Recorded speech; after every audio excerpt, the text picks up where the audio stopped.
Week's main news.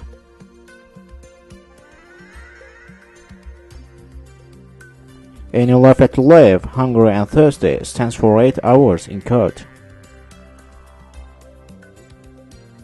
CARE, civil society organization, unveils a report on flood damages to population.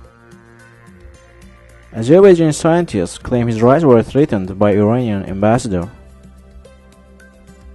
Press conference held on imprisonment of military officer. Baku residents' attitude to parliamentary elections. The Institute for Reporters' Freedom and Safety holds general meeting.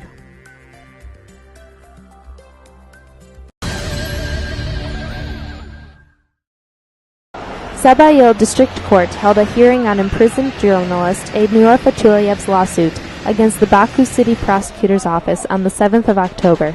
The trial was presided over by Judge Elnur Hazanov. The plaintiff, Fethullahev, and his lawyers, Ishahan Asharov and Elchin Sadigov, and Baku City Prosecutor's Office Public Relations Officer, Ramiz Razayev, representing the defendant's side, attended the trial. Fethullahev protested against his being brought to court at 9 a.m., since the hearing had been scheduled for 3:30 p.m. They brought me to court 8 hours before the hearing and made me remain standing without eating or drinking. This is torture against me, Fethullahev said. The judge promised to supervise the situation in further hearings. Then the lawyers of the journalist filed a motion requested to release Fethullahev from behind bars during the trial. The judge fulfilled the motion. After that, Fethullahev made a speech explaining how the Baku City Prosecutor's Office had violated his presumption of innocence right. Baku City Prosecutor's Office Public Relations Officer Razayev confirmed that the prosecutor's office had prepared and released news about the editor-in-chief, but claimed that his right to presumption of innocence had not been violated. After calling an end to the hearing, the judge scheduled the next hearing for 3 p.m. on the 21st of October. The Baku City Prosecutor Office released information on the 2nd of February 2010, stating that Fethullahev was a drug user. Citing the release of said information as a violation of the European Human Rights Convention Article 6, Clause 2, Criminal and Procedural Code Article 21, Azerbaijani Constitution Article 63, Fethullahev filed a lawsuit demanding that the Baku City Prosecutor Office apologize for claiming the existence of evidence proving his guilt without any court ruling, and for inciting a negative public opinion as a result.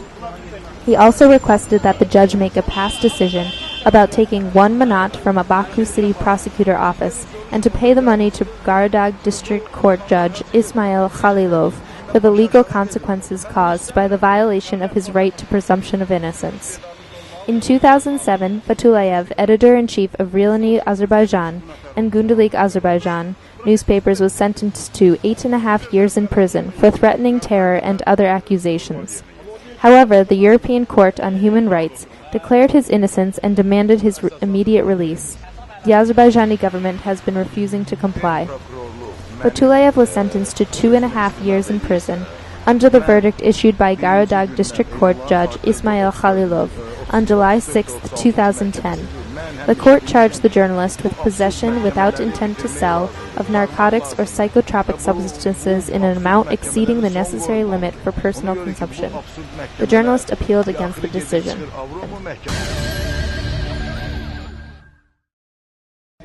On October 4th, in the Media Center, the Kurs Civil Society organization released its final report evaluating damages suffered by citizens as a result of large-scale floods in the central lowland regions in May this year.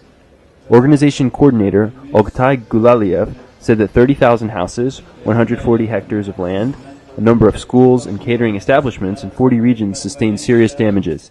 He added that very little compensation was provided to the population, despite the allocation of 300 million AZN from the state budget. The organization members evaluated the flood damages from August 5th to September 12th of this year. The society activists conducted an evaluation in 23 villages, said Gulaliev. According to him, although they had to stop their work because of police interference, they succeeded in preparing protocols of comprehensive information about flood damages to nearly 2,000 houses. Tehran Information Agency employee Ramil Aliyev noted that some houses sustained damages exceeding 50,000 AZN. However, according to average statistics, each family suffered 20,000 AZN in damage. Organization member Mehman Aliyev noted that the funds distributed to the population are very little, and the funds even were delivered with delay. Azerpost Deputy Director Subhan Kasimov said that the funds to the citizens were delivered as soon as they were received, and the funds delivered to victims were registered not with numbers but letters. He also demonstrated a sample of notification sheets affirming reception of funds by people. The report will be sent to official agencies and international organizations. Azerbaijani scientist Rashad Aliyev, who was in jail for 22 months, held a press conference in Trend News Agency on October 8th. The press coverage of my problem, the demonstration of the shared position by the ruling and opposition forces, had an important role in my release. The main reason for this press conference is my compensation lawsuit against Iran's Elektrostanza company. I will fight until the end. My documents, scientific papers, contracts remain in Iran, and when I asked the Iranian ambassador to Azerbaijan, Bahramur, the fate of my documents, he threatens me with imprisonment again, Rashad Aliyev said. When you consider Iran's refusal to recognize international law, there's little belief in the positive solution of the compensation lawsuit. The official statement from Baku should warn the citizens going to Iran that Iran is a dangerous state. Everyone entering Iranian territory should be aware of the fact that they are not protected by law, Rashad Aliyev's lawyer, Aslan Ismailov, said.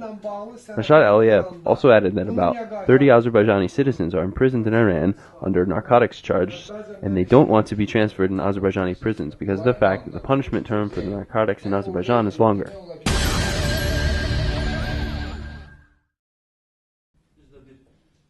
Azer Nagiev, lawyer of former Defense Ministry military warrant officer Kazim Aziz Hasanov, and Hasanov's brother, held a press conference in the press center of the Institute for Reporters' Freedom and Safety on October 6th. Criminal proceedings were launched in the Tartar Regional Prosecutor's Office on the case of Defense Military Ministry warrant officer Kazim Aziz Hasanov, who was accused of bringing Habil Mahmadov to the brink of suicide, Criminal Code 125. However, there is no evidence to support the case. Habil Mahmadov, who was also a warrant officer of the same military unit, had debts to Kazim Hasanov and others. Unable to pay his debts, Mahmadov resorted to suicide, but he was unsuccessful. Kazim Hasanov and the other lenders were summoned to testify for investigation. Though I was his lawyer, I wasn't allowed to attend the investigation. My right to have private consultation with my defendant was not ensured. The acts of confrontation and interrogation of Kazim Hasanov were held without my participation. Moreover, several examinations had been made, but we were only familiarized with their decisions on the 23rd of September, which was a violation of the Criminal and Procedural Code, defendant's lawyer Azer Nagiev said. Nagiev added that several clauses of the Supreme Court decisions were violated during deliberation of representations about imprisonment, and the imprisonment decision was adopted illegally.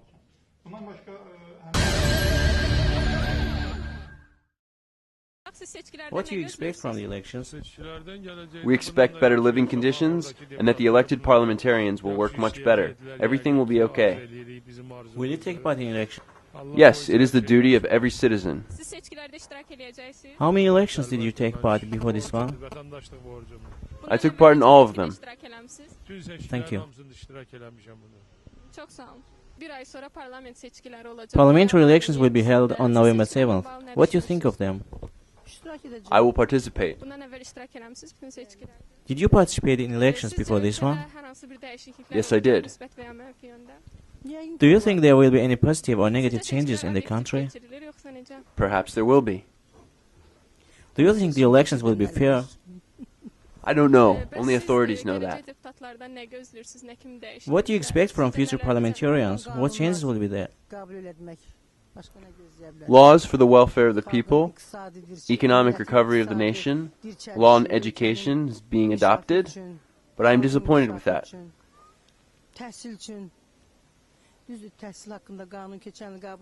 Then are you appointed with the current parliamentarians or not? There are those who satisfy me, and there are others who don't. I see some passive parliamentarians who have never spoken in the parliament. They just get money and sit there. Parliamentary elections will be held on November 7th. What do you think of the elections? Nothing. Have you voted before? No. Will you vote this year? I'll try. What do you expect from these elections? If there aren't any falsifications, the elections will be fair. Do you think the elections will be fair this year? I don't believe so. Sizce bu yıl nece olacak? Her şey objektif olacak yoksa nece? İnanmıram. What do you think of the elections? I think the elections must be held in a fair way. 9 million people have been cheated of their fair distribution of pensions. I have over 50 years of work experience. Now I receive a 170 AZN pension per month. A young man just needs to develop himself or take care of his family. An old man spends half of his money on medicine. Money is insufficient. They increase their salaries in every quarter of the year. No one cares for the people. Do you think there will be any changes after the elections? I can't say. Do you take part in elections? Of course. Parliamentary elections will be held. What do you think? Don't film me. Parliamentary elections will be held. What do you think about elections? Nothing good.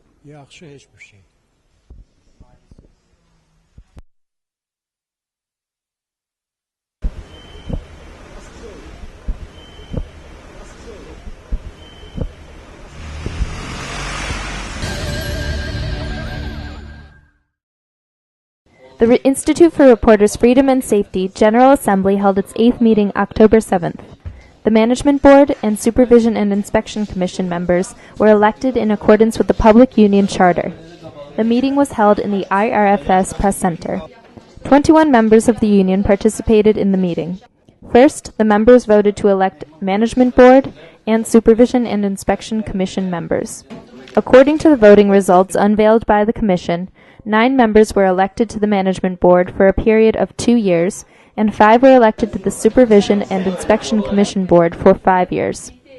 Then, the new Management Board and Supervision and Inspection Commission members voted to elect a chairman. According to the results, Emin Huseynov was re-elected the IRFS chairman for another 2-year period.